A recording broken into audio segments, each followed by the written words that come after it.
name's Hanna. I'm 28 years old and I'm from Germany, Munich. It's something about 3 months now, 3 months and 1 week or something like that. I grew up in Munich, which is a very, I would say, busy, stressful, but also very beautiful city.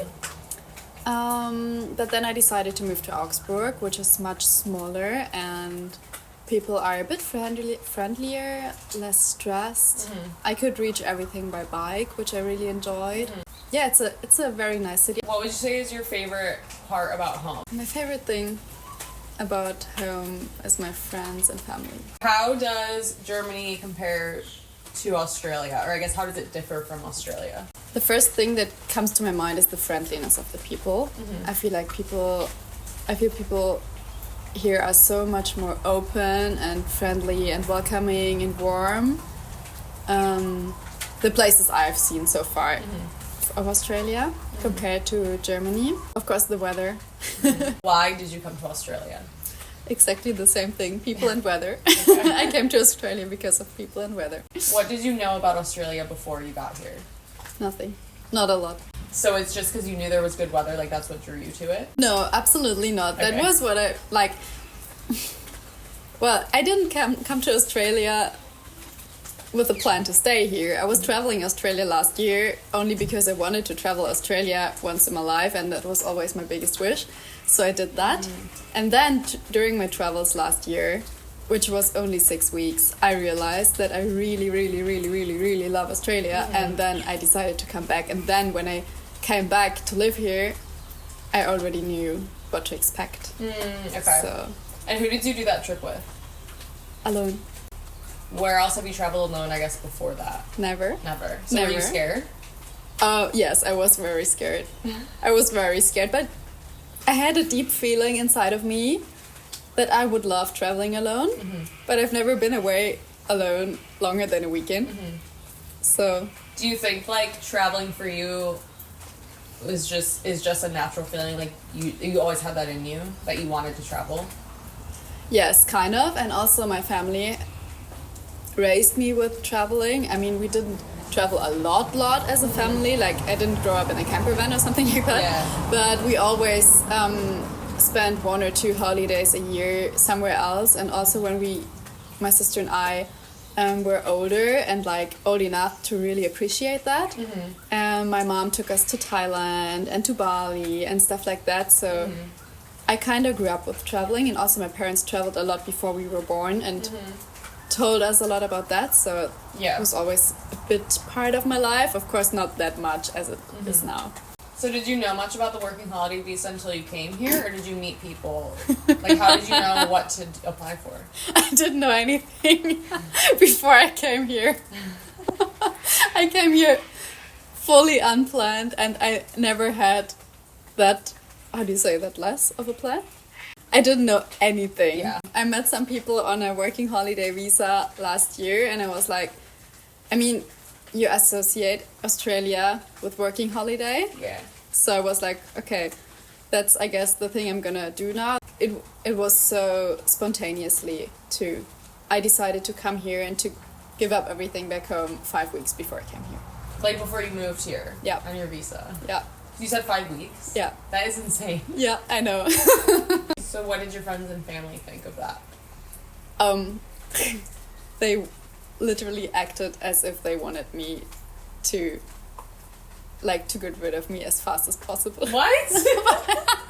But I really appreciate that. No, I was in a very dark hole when I was in Germany, and they knew it would be good for me. Okay.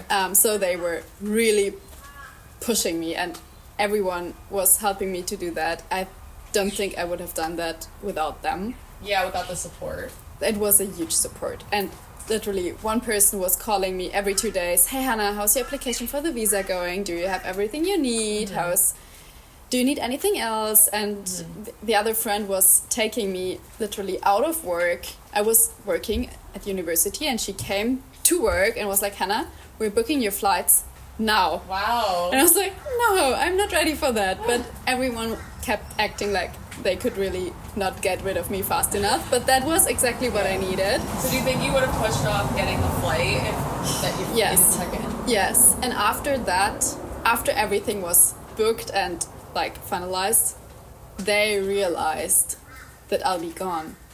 Yeah. And then everyone was sad, but not before. And I really appreciate that because it was so, what's the opposite of selfish? Selfless of them, because they wanted, all of them just wanted to see me happy again, and it worked out.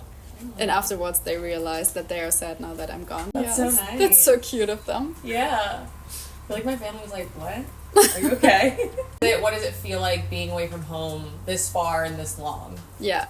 Okay. So being away from home this far and this long I didn't feel much about that yet.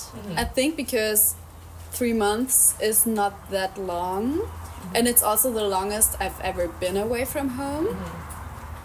And I feel like the last 3 months have been so exciting and there was so much happening that I did not really get the chance to feel a lot about that, if that makes sense. Yeah. And I feel like now that I'm slowly having a routine in the life here, maybe the feelings come and I start missing friends and family and processing everything that happened in the last months, but it was a lot. So I feel like I can't really answer that question yet. My life compared to before I moved here and now I'm much happier. That's a thing that I can clearly say. There are multiple factors that affect my life compared to before and now. And the other story is the health story. I don't know if that really fits into the video or not. Yeah. But I had lots of health struggles before I came here as well, and I got a new medication that really changed my whole health. That was 2 or 3 weeks before I came here. So my life has not only changed in the way that I came here, but also in the way that I got healthy again and can do things again. So everything's different. Yeah. Like everything. Also, I had a relationship before, which I don't have now anymore. So literally everything changed. Yeah. And that's not only related to coming here. It just was everything happening in the same time. Yeah. The medication was helping me a lot.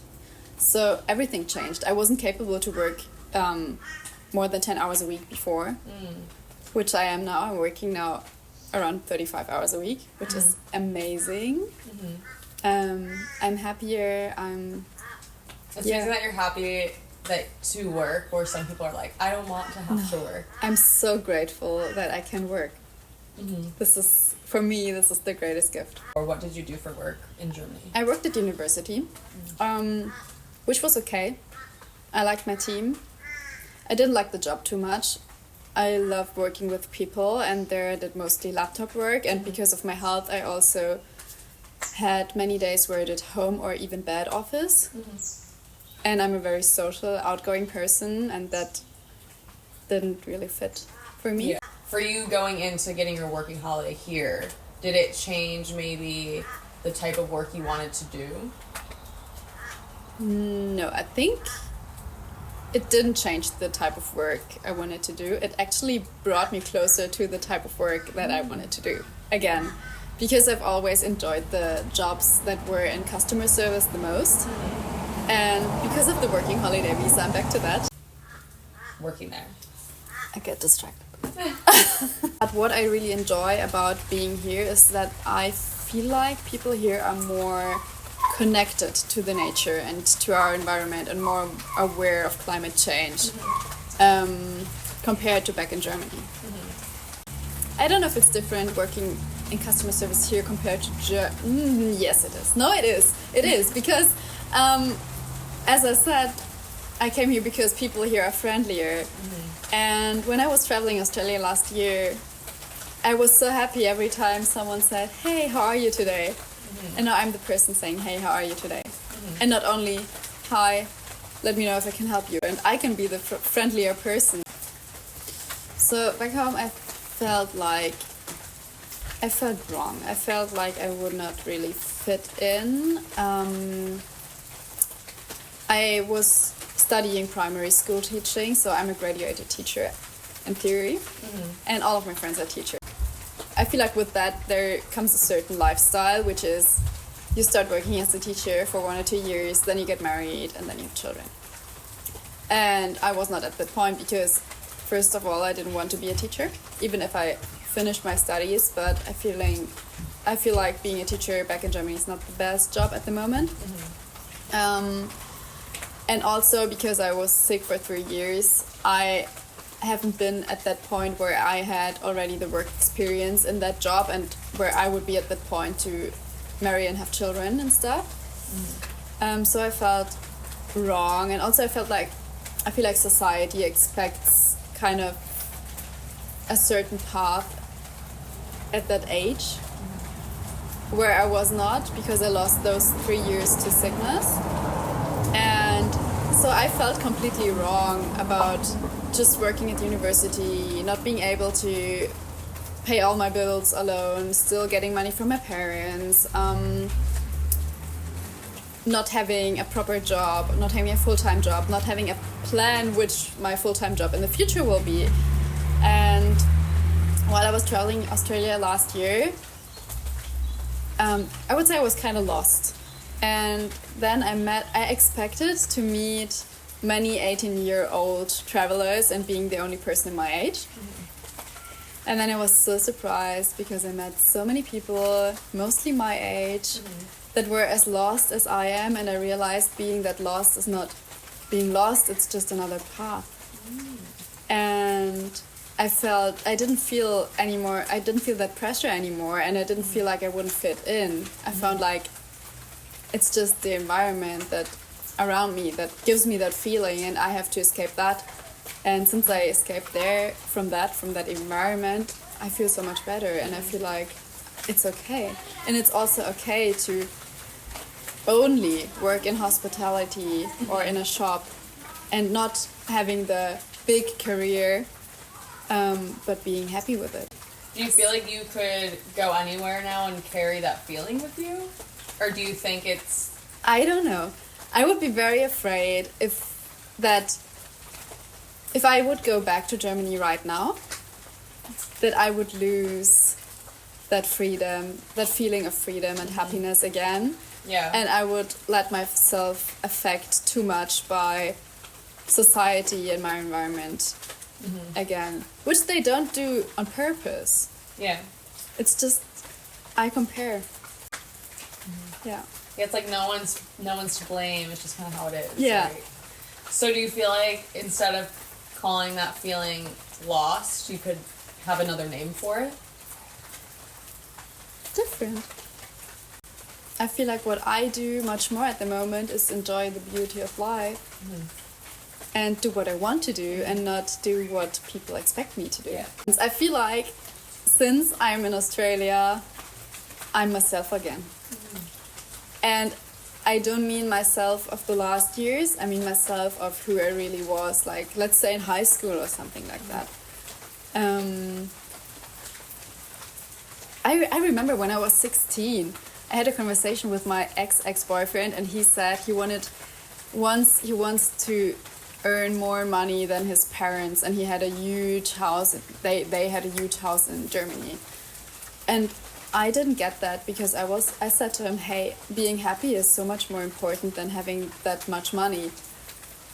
And I kind of lost that view on life somewhere at some point, and I have it back. So when's the last time you think you felt that way, like yourself? Probably in high school or something like that. Yeah, but now it's back, and it's I really enjoy it. I feel like myself again. I just wonder, I want to find, it feels like a puzzle or I feel like my actual challenge at the moment is putting a puzzle together of my core personality, my old life and my new life. And I want to find out which pieces actually belong to that puzzle and which pieces don't. Does that make sense? Yeah. I love that. So, I know you said you like the people and the weather, but what are some other favorite things about Australia for you? Oh, okay. My favorite favorite things about Australia. That's a long list. What's your top 5? Top 5 koalas. Koalas are on top of that list. Koalas, sunrises and sunsets. I watch about 5 sunrises a week and probably 3 to 5 sunsets too. What else? Beach walks. Beach walks, definitely. Beach walks. Palm trees. The coffee culture. Oh wait, 4 or 5? That was 5, I think. You know what's so funny? Up until the coffee culture, which is still like not expensive, but all the stuff you listed is free. Yes. The stuff I listed is free, but for me, it's life quality. This makes my life so much better, and it's free. It's in front of my door. My sunrise spot is 350 meters away from my what I call home at the moment. And I can't imagine, to me it does not make sense not to have that. Even though it's free. Like, especially because it's free. Yeah. Yeah. Yeah, because I feel like people are like, it goes back to why would you want to be at home and working a certain job and doing that lifestyle to work for the stuff you could just have when you walk out the front door. Yes. Instead of paying all that money for it. Yes, I have that before work. Yeah. Love it. So do you have any advice for people who are interested in doing a working holiday visa? It sounds so stupid afterwards, but my advice is just do it. Yeah. If you would have said that to me, I would have been like, oh my god, no, I can't, because, and then I would find like 20 reasons why I can't. But those are not real reasons. And also another advice, something that I did to cheat on myself was I left my back door open. So I subletted my flat, I kept all my things and stuff like that. And I was telling myself, hey, you're trying this now. And if you don't like it, you can come back anytime. And how long do you plan to stay now? I don't have any plans. Okay. I don't have any plans, but also while I'm saying that, deep in my heart, I think it's gonna be long, or maybe I'm gonna move here, I don't know. So past what a working holiday would last, like a visa. Definitely. Definitely.